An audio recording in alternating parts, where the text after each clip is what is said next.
Our first speaker today is Corey King of Oswego. He showed up at Fort Ontario about 3 years ago with his father, and he said he wanted to volunteer. I responded skeptically, because you get a lot of people who start strong and then fade away. His father said he played the trumpet, so that got me interested, because we're always looking for musicians. He came back the next day to volunteer and never left. He put more hours in at the fort that year, that summer and fall, than I did. It was amazing. He and his sister perform on trumpet at our cemeteries, Memorial Day and Veterans Day programs around the county. Last winter, he offered to do a Facebook program on the people buried in the post cemetery. So on the anniversary of the death of one of our people interred in the cemetery, he did a Facebook post. It really built popularity. We did a last post lantern tour last summer. I did that with our AmeriCorps volunteer, Victoria Marks. Corey came along with that, 9 Wednesday nights. And at the end of that, he says, I'd like to do this at the post cemetery. And he did. And he didn't need me for that, because he knew the people there better. Then he said he'd like to write the book on the post cemetery that Jenny Emmons and I always said we wanted to do, but never got around to quite get it going. So he took all his information and put together the book this winter, which we'll be selling for the first time here today, Where Soldiers of Three Nations Rest. All right, this is a very big occasion for Fort Ontario and our friends group. It's really the first good professional publication on the fort. All right. When the fort was closed in 2010 with other military sites in our system, the big controversy is what's going to happen to the post cemetery. There was a great deal of public outcry, so there's a lot of attention on it. So Corey's fulfilling a real need at the fort and taking care of this important history. Then yesterday, Brian Kocher at Oswego Printing got him ready for Corey. And today he's going to speak on the history of the post cemetery at Fort Ontario to introduce his new book. He's also going to be available for signing afterwards during the day. So you're going to be the first folks to get a chance to see the book and purchase it and have him sign it. So here he is, Corey King.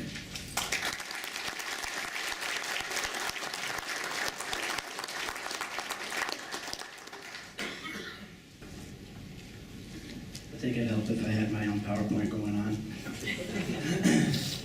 So yeah, my name is Corey King. Thanks for coming, everybody. So before I do my presentation, a certain someone came up to me this past week and had a little bit of a request. Normally, during the conference, it's a certain someone's birthday, Caroline's. This past week, it was Paul's. It was Paul's birthday. So right now, we're all going to wish him a happy birthday and sing happy birthday to him, right? So, happy birthday to you. Happy birthday to you. Happy birthday, dear Paul. Happy birthday to you. We're going to pay that.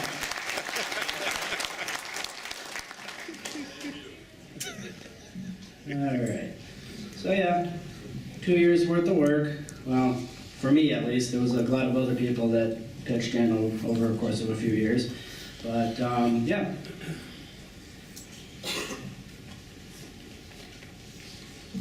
So during the late 19th century, there was a 100 square foot plot of ground surrounded by a white picket fence. This was the resting place for soldiers of what was reported to be 3 nations. You had Americans, British, as well as some Native Americans that ran the section of New York State. The first some of the earlier English soldiers that are buried there are Lieutenant Basil Dunbar, Corporal John Rickless, and Private George Flakes. So Lieutenant Basil Dunbar was born in 1724 in Monterey, Scotland. He was a part of His Majesty's 4th Battalion, 60th Regiment of Foot.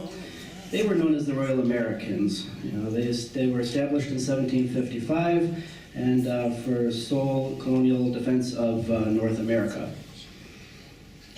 It was the 60th Regiment of Foot was also part of the Siege of Montreal. But July 1759, the 60th Regiment of Foot, under the command of Lieutenant Colonel Frederick Haldeman, they began rebuilding Fort Ontario. This is Fort Ontario number 2, if anybody's keeping track. Lieutenant Basil Dunbar was heavily involved in the difficult task of managing transportation of troops, guns, supplies along the Mohawk, Oneida Lake, Oswego River route from Schenectady to Oswego. Now, Lieutenant Dunbar died in a duel on October 12th, 1759 in Fort Ontario, after being shot through the lungs 7 days prior by Lieutenant Peter Pioneer of the same regiment. Now, there's a lot of stories and a lot of speculation on what caused the duel, but there's no real concrete evidence of what actually, happened. The loss was a severe blow to his commanders and friends because instead of getting a generic wood cross like they would have back then, he was actually given a carved headstone. It was reported that his last words were to Parson Oglev, which reflected his quartermaster duties. It was reported he said, "This day I give orders for packing up and preparing for a march homeward, as there is nothing to do here." In September 1904, his headstone and his remains were found 15 feet underground between the modern Army Reserve Center and Schuyler Street. A newspaper article mistakenly believed that the carvings on the stone were that of an Indian's head, when actually, when you look at the stone, it looks like an angel trumpeting. There's only one angel that I can think of, and that's the Archangel Gabriel. His headstone was brought into the Old Stone Fort in the East Guardhouse for safekeeping to prevent vandalism, as well as the weather, because his stone is made out of a local sandstone, so it's extremely brittle. You're going to hear that a lot in the next few minutes.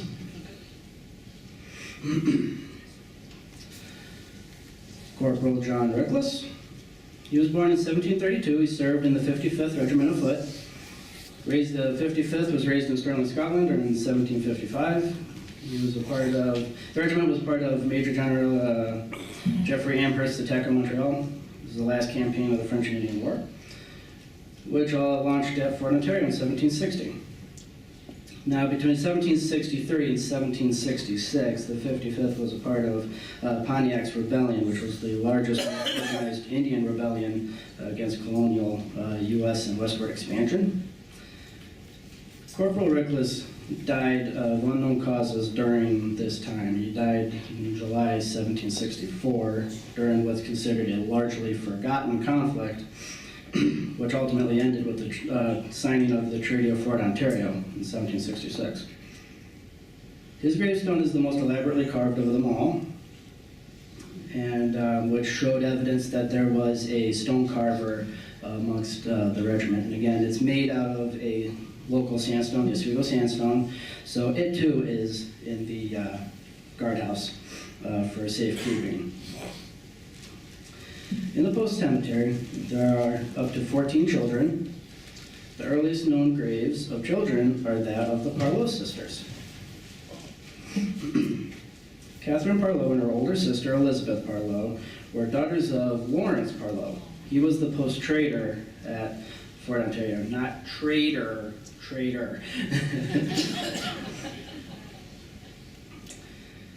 was at Fort Ontario from as early as 1767 until around the mid-1770s. Lawrence Harlow and his wife had a very large family, and in fact his son had a house that was also burned down with Fort Ontario's buildings when the Continental troops came from Fort Stanwix in the summer of 1778. So that's the end of Fort number 2. Katherine Harlow was aged 3 months. And her sister, Elizabeth Harlow, was aged 2 years. They died in 1771 and 1773, ironically on the same day. The causes of their deaths, which were coincidentally on the same day, are unfortunately unknown, and their headstones were crudely carved on 2 very small headstones, and those are also in the guardhouse with Pikes and Ricklesses and Dunbars. Now, I came to the conclusion on the names of these people. First of all, nobody is named K-T-R-N. I don't know how you'll be able to pronounce that, but when you look at the name Katherine, it's pretty much every other letter. So that's how I came to that conclusion, that her name must have been Katherine. Yeah. Now, Ellie may be the name, may be her actual name, but then again, it may actually be a nickname to Elizabeth. And when you think about it, when you look at the headstones, they're about this wide and about that long. So there's really not a whole lot of room to carve on those stones. So that's pretty much where I came to the conclusion that it may be Katherine and Elizabeth as their 2 names. So Private George Flakes is also referred to as the Fort Ontario Ghost. I stayed away from all of the ghost stories during my project. I leave that to Caroline Lammy. She's the one about all the ghosts, as I'm sure some of you are aware. So, George Flakes was a loyalist soldier from Captain Thomas Gummershold's Company, 2nd Battalion, King's Royal Regiment, or KRR for short. He was reported to have been born in the Rhine Valley in November 1755. Flakes and his family immigrated to New York around 1760 and settled in the Mohawk Valley as tenants to Sir William Johnson. Flakes served under Colonel Jacob Clark in the 2nd Regiment of Tryon County Militia, which was reportedly involved in the Battle of Oriskany in 1777. However, there's no real reports that show that Private George Flakes was actually in that battle. It doesn't appear he was with the regiment at the time.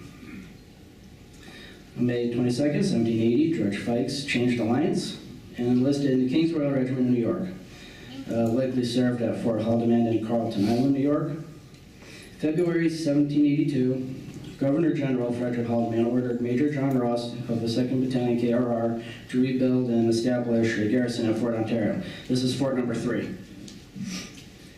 He died of unknown causes 6 months later while at Fort Ontario and while it was being reconstructed.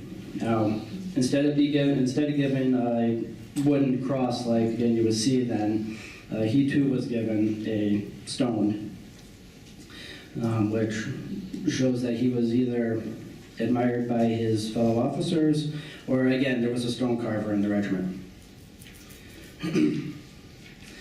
He was also issued a standard military marble headstone in the early 1900s, which I'll get to in a short while, and that is in the cemetery still. His headstone is, like everybody else right now, that's in the guardhouse for safekeeping because it's made out of a sandstone that's local to the area, very brittle. So to get a sense to where these people are in the cemetery, their headstones may be gone, but we know where they are actually buried. They're still in the cemetery. So, take this thing off. Okay, so that's George Flakes' headstone. That's his footstone. In front of the obelisk, which is dedicated by the DAR for the unknown soldiers, in front of that, there's a little bitty mound in the cemetery in the back. First one was Dunbar. That's his stone. That's Katherine's. Corporal John Rickless, Elizabeth Harlow, and this big one in the side here, that's another female. Her name was Elizabeth Blaine Higgy, and her husband served with the New York Provincials in the 1760s. So she's there. And her stone is also in the guardhouse.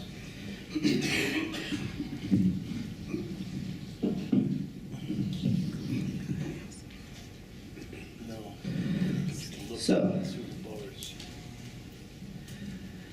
during my research, You know, when it came to the hardest part of all the research was when it came to the unknown soldiers, because there was some stuff that was unusual about their standard military markers, which I'll get to in a minute. So it led to a small research on the history of headstones in the cemetery, because when you're there, there's a lot of different types. It's pretty much all over the board from the very beginning to around World War II.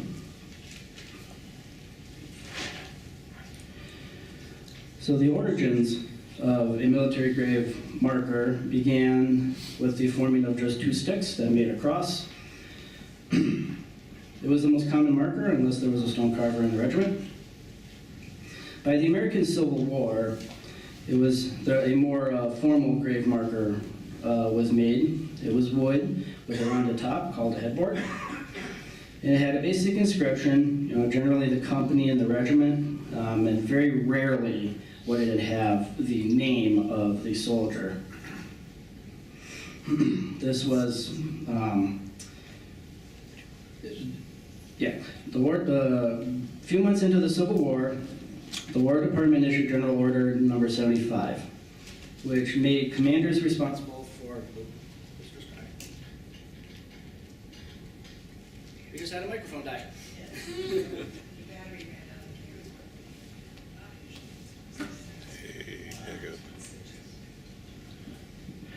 That's why I'm the first one. I told them in the back, that's why I'm the first one, because if anything breaks, it's going to be on me. Which I said I was fine with, so it's okay. So yeah, General Order number 75. It basically made the commanders responsible for burying their dead. The quartermaster was to issue the headboards as well as a form that they were to record all of the graves. This was the very first organized system of burying active service members and keeping track of them. This is the document for Fort Ontario's post cemetery. Dates to around 1862. Corporal Lauren Cornwell on the very top. And then on the bottom is the last person to be buried in our cemetery, which was Private Winfield Scott. Following the Civil War, there were several years of controversy, you know, to try and find a replacement for the wood headstones that would be more permanent. There were some that favored the marble, and there was actually some that favored galvanized iron coated in zinc. You know, this is the 1870s, everything is metal.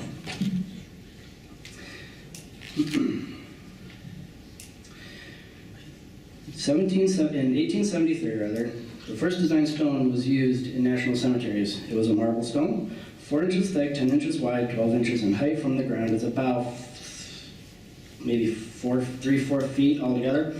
It was referred to as the Civil War type. It was because at first it was only furnished for members of the Union Army during the Civil War. The stone had a sunken shield, in which case the inscription appeared. Remember that. Inside the shield is where the inscription would be. For unknown dead, the stone was marble, 6 inches square, 30 inches long. Eventually, the Civil War type headstone was used for eligible soldiers from the Revolutionary War, War of 1812, Mexican War, Civil War, Indian campaigns, and then ultimately the Spanish-American War. In 1902, there was a study done, and the following year they replaced the headstone, made it a little bit bigger, 39 inches. Height was increased to 39 inches, width to 12, and the thickness remained at 4 inches. And then also the sunken shield remained. These pictures don't really do it justice, but that's the first version of the stone, and then that's the second one. The second one is made out of American white marble.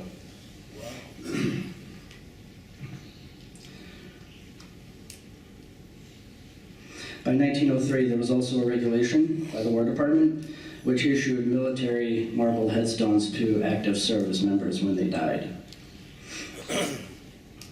although sometimes the family would purchase a headstone, or the comrades would save up their earnings and purchase a headstone, that would become the headstone, and then the military-issued stone would then be put at the bottom of the grave, which makes it a footstone. So in our cemetery, there's a couple of those, and they're right there. April 28th, 1904, Congress authorized the furnishing of a military headstone for graves of civilians in post cemeteries. It was to ensure that everything was uniform. This is the Army, everything's got to be the same. Following World War I, the War Department adopted a new design. It was referred to as the general type stone, made of, again, American white marble, 42 inches long, 13 inches wide, 4 inches thick. The inscription would have be on the front face of the stone, which included the name of the soldier, the rank, the date of death, and the state that they're born in. A religious emblem was adopted shortly after World War I for the general type stone only. At first, it was only 2 emblems. You had the Latin cross for Christian faith, and then the Star of David for the Jewish faith. Ever since then, there's even more emblems now, and then the stones continue to change all the way through Vietnam, even through present day. But our cemetery ends at 1943, so that's where I stopped on the research on the headstones. If anybody wants to know more about the history of the headstones, the Veterans Affair website has all kinds of stuff on the headstones and shows the different emblems and stuff like that. It's really cool. So the unknowns.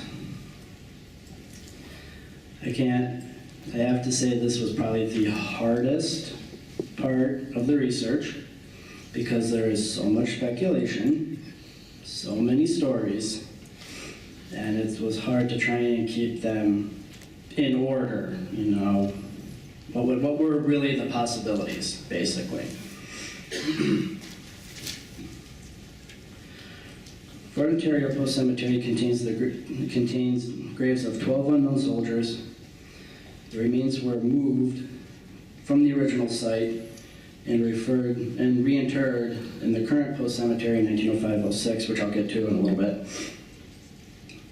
While being relocated to the new site, Daughters of American Revolution, a lineage-based membership service organization for women who are directly descended to American Revolutionary War soldiers, had an obelisk erected in the new cemetery in 1906, dedicating all the unknown soldiers as Revolutionary War.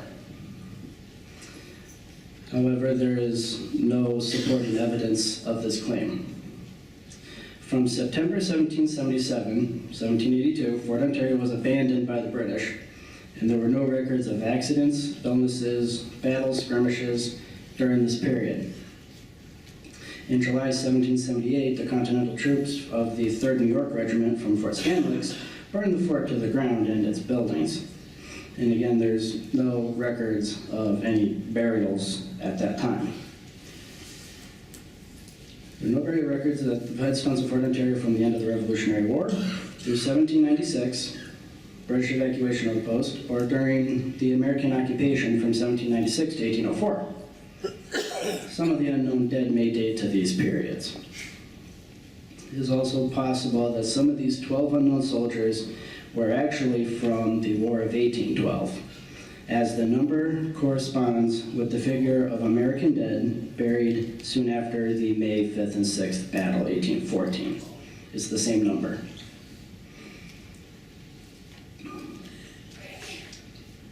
On May 5th and 6th, 1814, Fort Ontario was attacked by British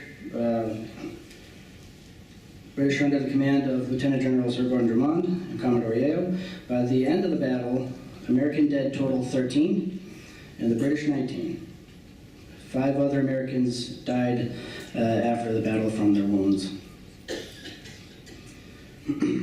Bodies of the British soldiers who died were, the body of one British officer who died during the battle was carried back to Kingston, Ontario.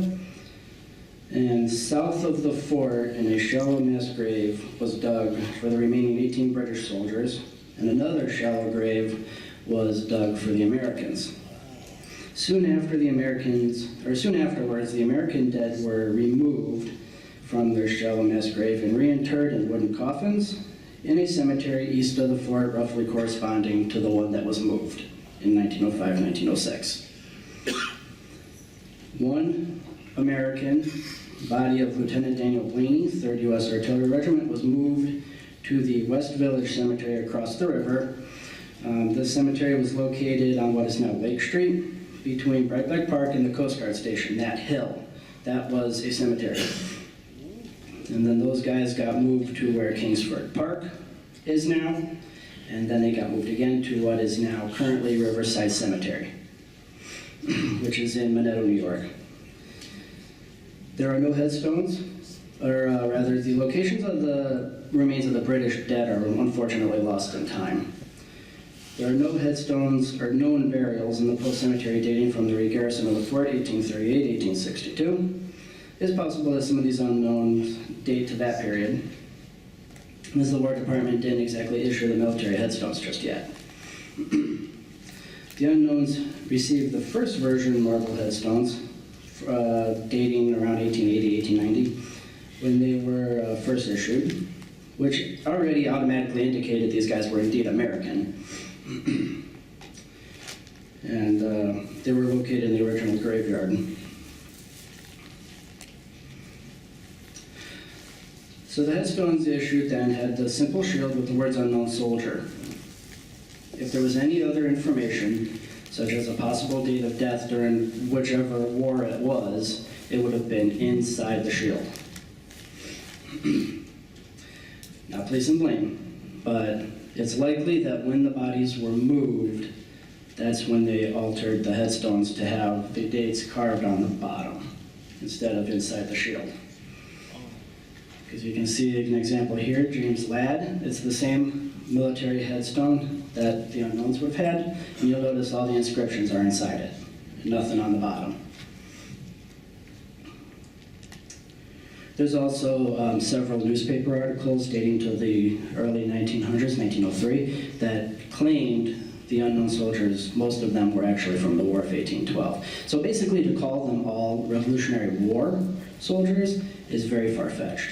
You have several other wars and other scenarios that they may have died from as well. You know, these are wood boards that they were given, and you know, the wood lasts like, what, 5 years or so, and then it rots away, and whatever is left is whatever's in the ground. The only other way to really definitively tell who these people were is if you were to look at the buttons on the uniforms, which unfortunately are most likely lost in time. So, one of the last people to be buried in the old graveyard is Sergeant Daniel OBrien. Sergeant Daniel OBrien was born in 1832. His life before the Army is a mystery, and his military records are unknown. However, there are several newspaper articles about him that reported that he had succumbed from his injuries after being hit by a train. He was walking towards the fort from 9th Street when struck. He made a previous will the day prior, and where he left his mother's bank book of about $500, which is closely probably 13 grand nowadays. After hearing the evidence from several witnesses, it was reported that he had a sunstroke while he was over in Texas a few years prior, which he still suffered from at times. And the day before his passing, on July 4th, it was incredibly hot. So the verdict was it was an accidental passing, or an accidental death, and they never blamed anybody for it. The coroner investigated the case thoroughly, and it was reported that he was not drinking. So it was just a simple accident. Sergeant OBrien was a general favorite in the garrison with his command, our comrades who were with him after the accident. They stated that he bore the pain caused by crushed and mangled limbs without a murmur. When he knew the end was near, he was asked to be turned on his side so that he may die easily. He was taken to the post cemetery after his services in St. Paul's Church, after which a final volley was performed and at the side of his grave, followed by the sounding of tattoo. So in 1903, Fort Ontario was reactivated as a training facility for a battalion. Captain William E. Cohen, United States Quartermaster in charge of construction at Fort Ontario, received authority by Washington, D.C. on February 18, 1905 to remove the bodies in the old cemetery and reinter them in the new cemetery. Early that March, bidding began. Local contractors were asked to bid on the work. The contract called for the removal of 30 bodies and reinterring them in the new place. And in its place would be 263 feet of roadway and a section of 2 rail pipe fence. Work on moving the bodies started immediately after bids were open. So this map is the 1890s. You can see the outer earthworks, the dry moat, and the fort itself. Post hospital's down there. That's the quarry. Later on becomes an ash and coal dump. And that little bitty square, that's the cemetery. The next map is the 1903 map. You got Officers Row started up. That's where all the commanders lived. Those were quarters for the enlisted men, post hospital, and the emergency refugee shelter is the guardhouse, which is that building down there. You can see in the corner here, there's the cemetery, and then they were proposing to do the road that curved right through it. I have another copy of this map that's a lot clearer. It's over there. If anybody wants to see it later, you'll be able to read what's there. And then, yeah, there's the quarry, and then the cemetery would be up where that is. Now, you can still see the quarry. There's that dip next to the sidewalk there leading to the entrance of the cemetery. That's where the quarry was.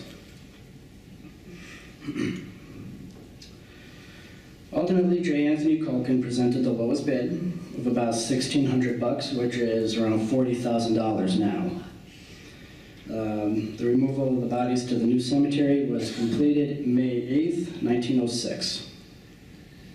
The last person the first person to be buried in the current post cemetery was Patrick Coyle in 1907. Now, he was born in 1858. His enlistment record states he was born in Ireland. He likely immigrated to the U.S. as a newborn with his family. He served 22 years in the military, 4 of which were in other countries like the Philippines and Cuba, and it was all with the 23rd U.S. Infantry. His military career began in 1884 in Philadelphia, Pennsylvania. He served with Company I, 23rd U.S. Infantry through 1894. Then he served with Company E, and then after that, between 1897 and 1903, he was over in the Philippines. He came to Fort Ontario with the 23rd in 1906. Now, Patrick Coyle died of what's called delirium tremens on March 23rd, 1907. It is confusion caused by withdrawal of alcohol. It occurs in people who have a high intake of alcohol more than a month and is lethal to, if not treated, for anyone who's 40 or older. Now, in the military, and this is still an issue today, alcohol is easily accessible and still is used as a means of escape from the harsh, stressful life of being in the military. There are several African Americans in the post cemetery, one of which is Private William Zweil.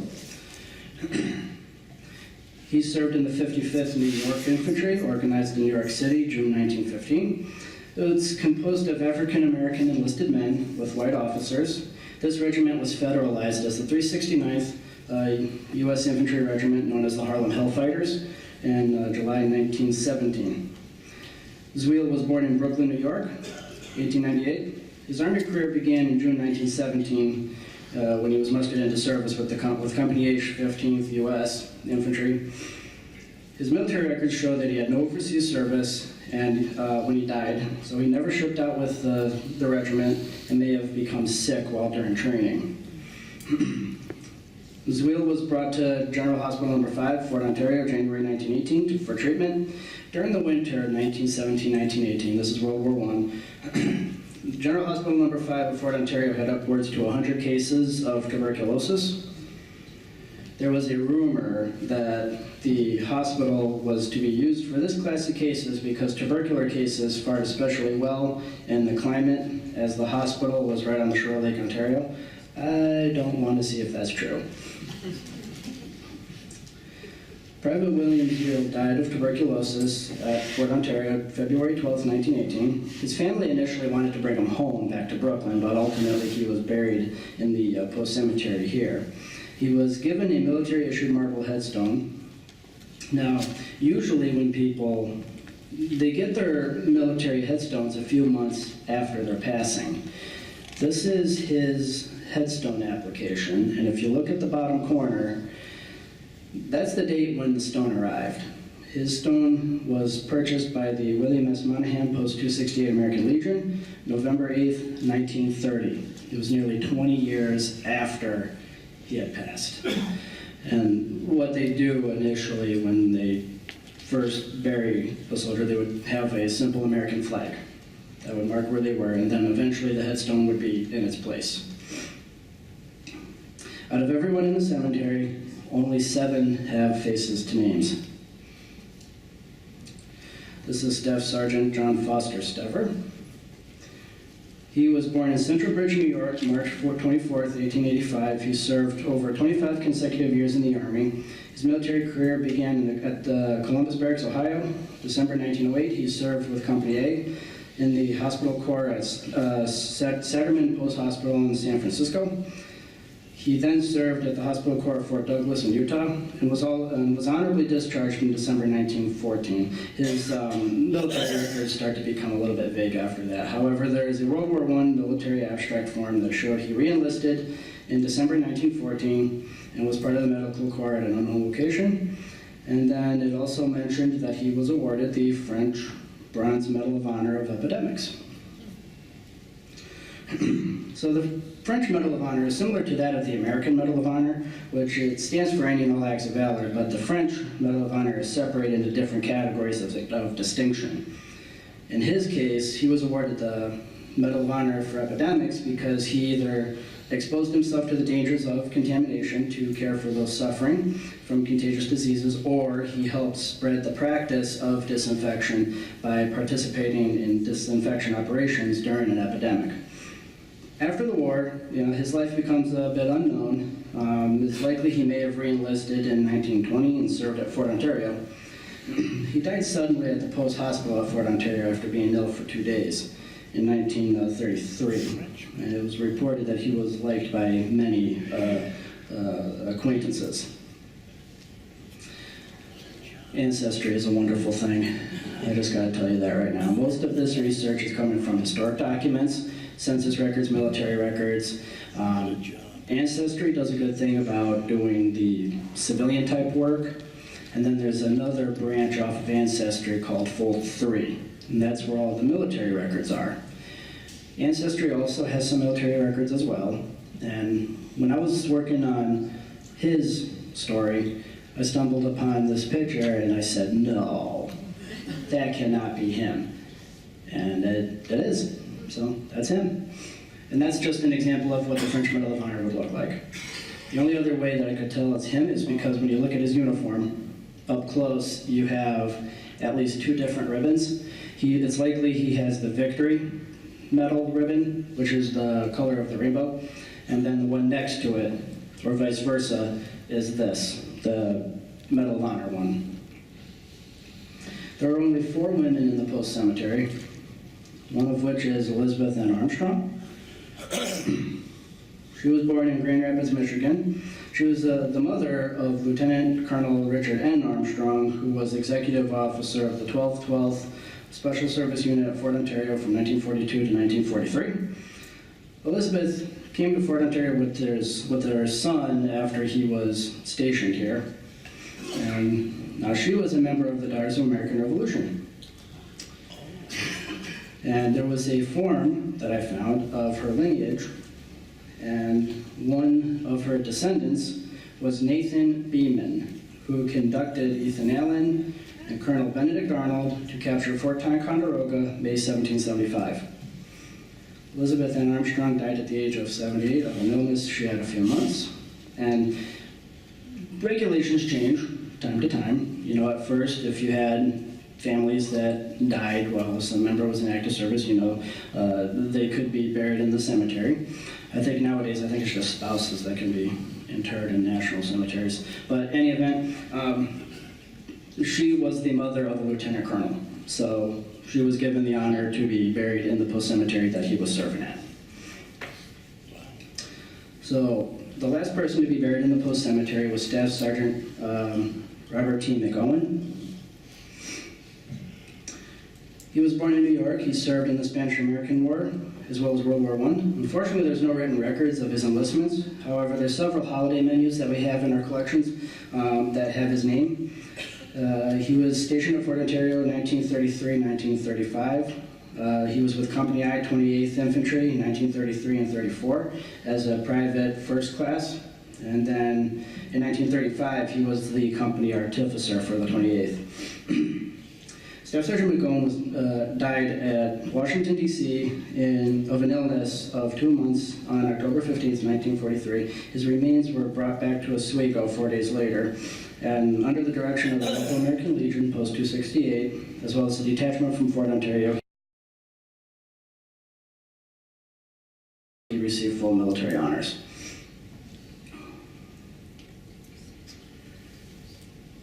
There's a couple other websites we use too. There's one called FultonHistory.com that has all different newspapers. And I stumbled upon a couple of interesting newspaper articles, and these were some of the first ones, talking about how they were going to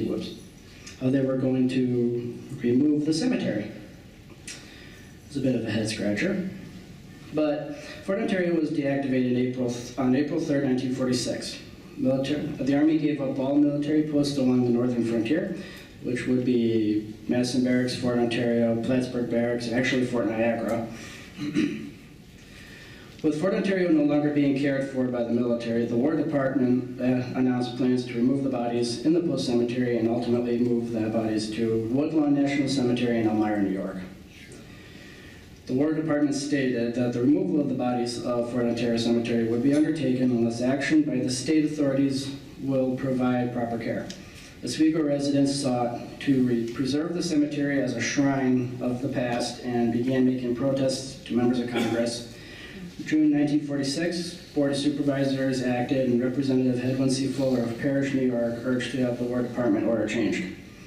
Now, Colonel Noah M. Branson, War Department Chief Liaison Branch stated, "It has been the policy of the War Department since 1887, based upon the national interest, to remove the remains interred in cemeteries at military posts to be abandoned. These remains would be interred in other posts or national cemeteries.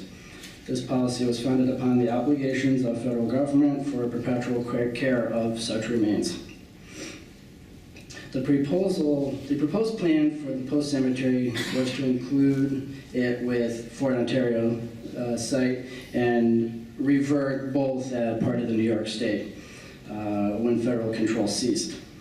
A bill was prepared to request and urge upon Congress of the U.S. enactment of H.R. 577, introduced to the 80th Congress by Representative Edwin C. Fuller, concerning the preservation of graveyards in not just Fort Ontario, but military posts all over the country. Representative Fuller's aim was to halt the War Department policy to transfer the bodies interred in historic graveyards again around the country. And his bill was reintroduced in January 1947 because they first introduced it in December 1946, but for some various reasons they never really voted on it until the next year. February 19th, 1947, the War Department stated that the graves at Fort Ontario Post Cemetery would not be disturbed until Congress acted on the Fuller Bill. The War Department officially approved the bill February 21st, 1947, so this meant that there was no further action taken towards the order removal of the bodies to Elmira until Congress had an opportunity to consider the Fuller Bill.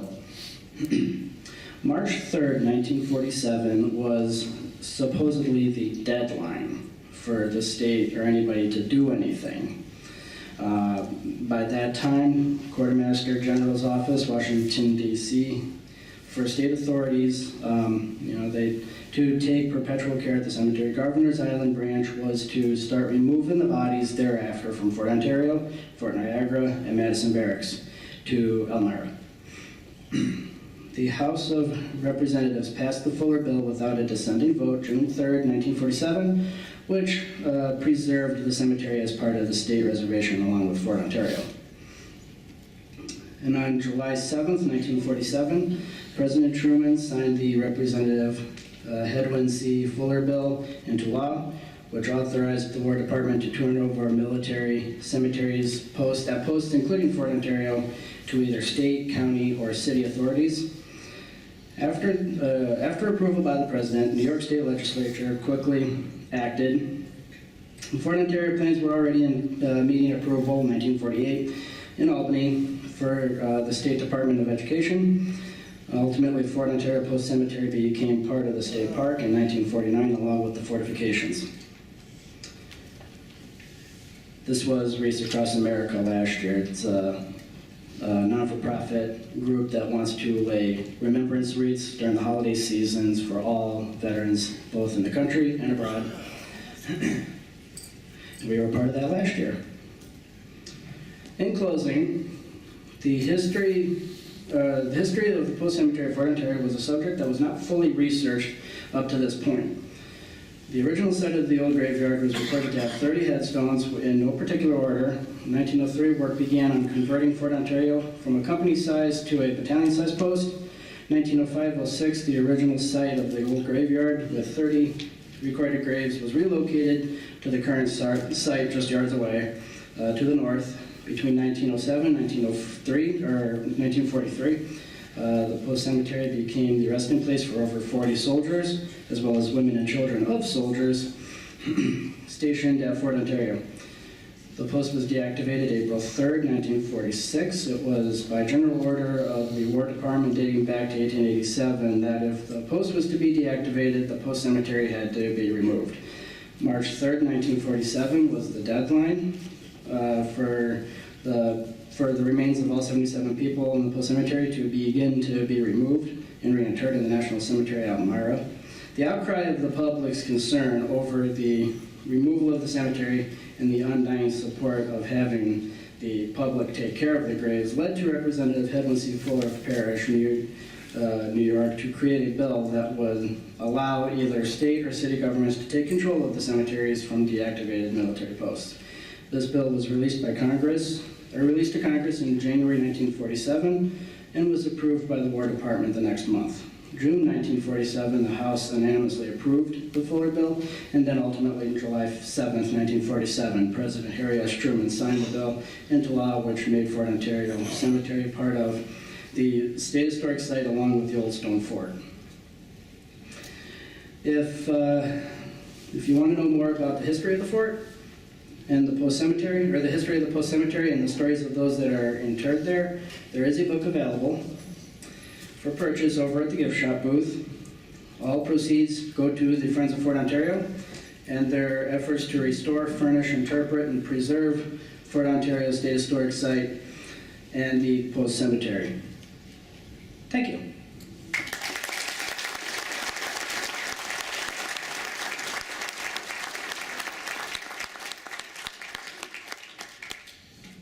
Questions? Yes, ma'am.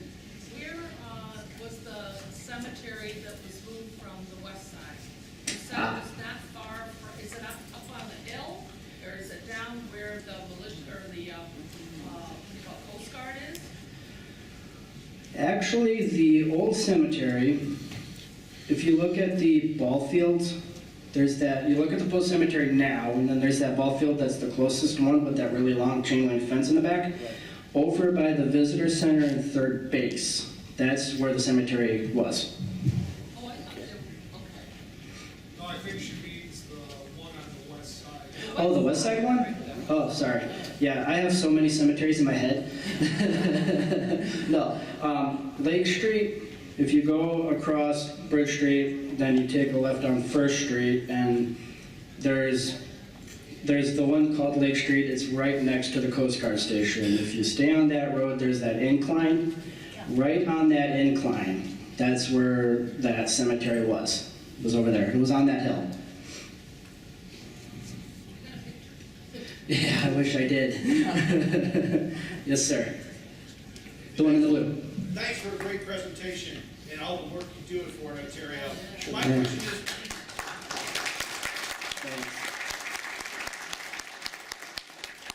my question revolves around who's not buried there. So in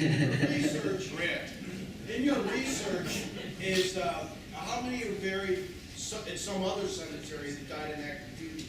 And of all the American active duty deaths, would you have a guesstimate of how many there were? And then you would get a percentage of what actually were, who was actually remained in Oswego, and how many were shipped back? That's a really hard question, I know, but. Yeah, that's a bit far-fetched. Are we talking about just at Fort Ontario or the city of Oswego as a whole? Oh, no, Fort Ontario, they were on active duty. Of Fort Ontario? Well, there was reports when they moved the cemetery, there was 30 bodies that had headstones.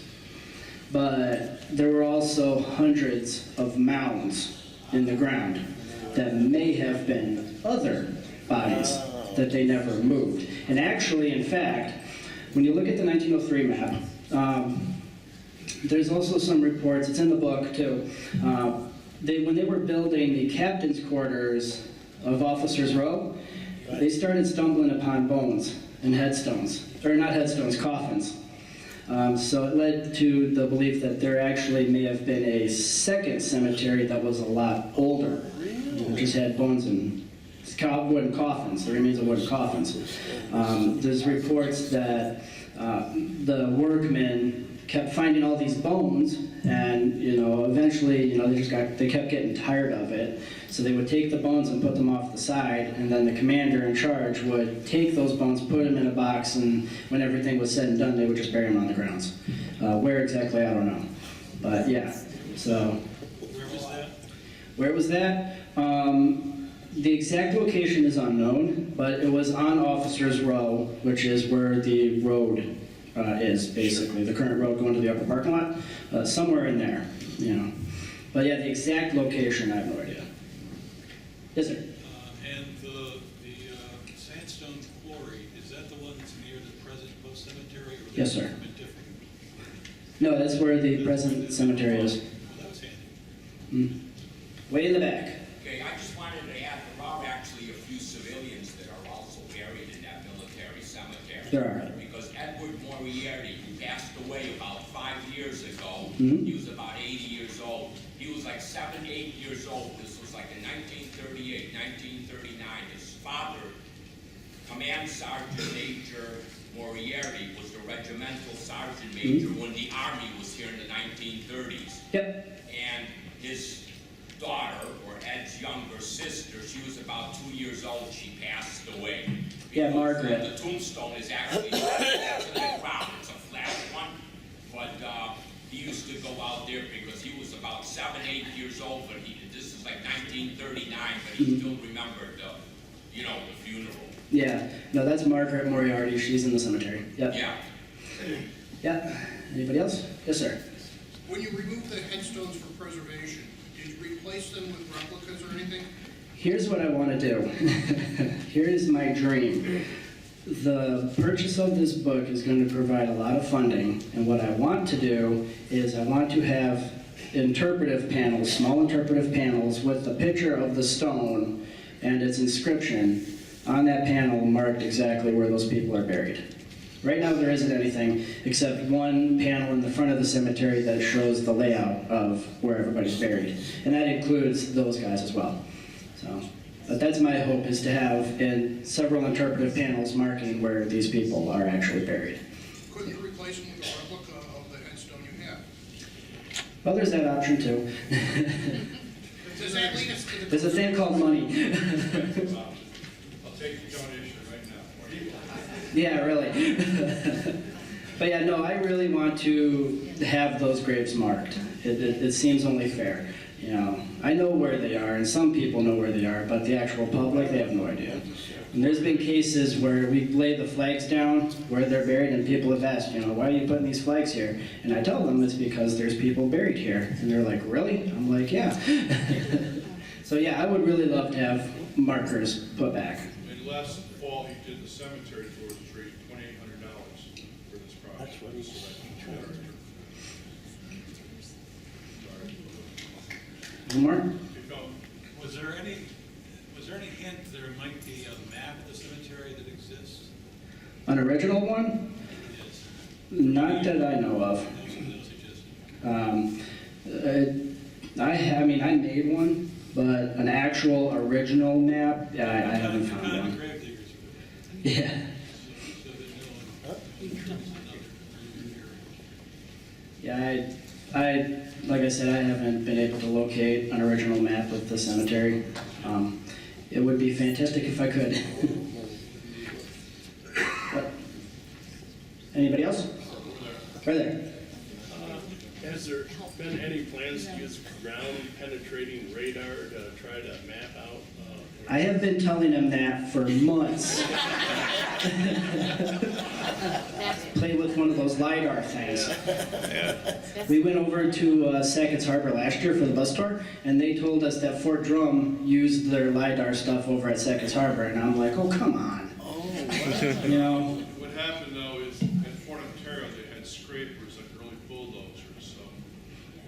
When we do the ground penetrating radar and made up your magnetometer survey, you just end up with jumble in most places. There's only a few places where it really is intact, and I'm not telling anybody where they are. I still want to play with one, don't get me wrong. Way in the back. Hey, Corey, Yeah. I'm just curious, because I don't recall it, where did you get the last words of this? For Dunbar? Yeah, because I don't. Hang on.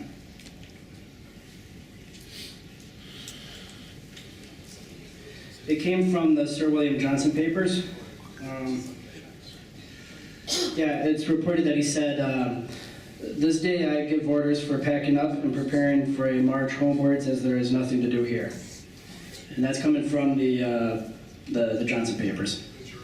Yeah. Right there in the black? That's tough on the cemetery. Yeah, you. Graves, missing graves. You mentioned Clark, French and Indian War.